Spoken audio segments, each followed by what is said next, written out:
So guys, magigisa tayo ng alamang. Ayan yung alamang. At syempre, kailangan ng sili. Ayan. Gigisa muna natin siya. Ooh.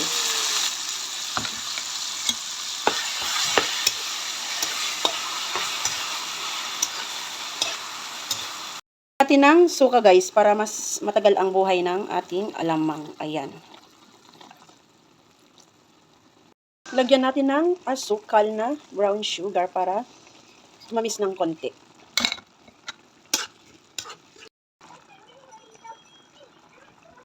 So, ito na mga guys, ang ating alamang. Ayan, luto na siya at lumalabas na yung kanyang mantika. Ayan, kailangan na ng hilaw na mangga ito. Alangan naman na hinog. Charet.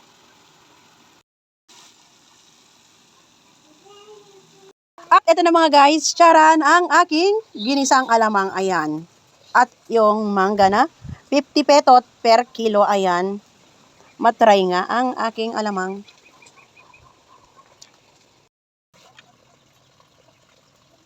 Ayan. Ano ito mukbang? Ay? Matamis yata masyado. Nadamihan ko ng asukal. Pero masarap siya. Hindi ako gusto mo? Hindi ka. Hindi.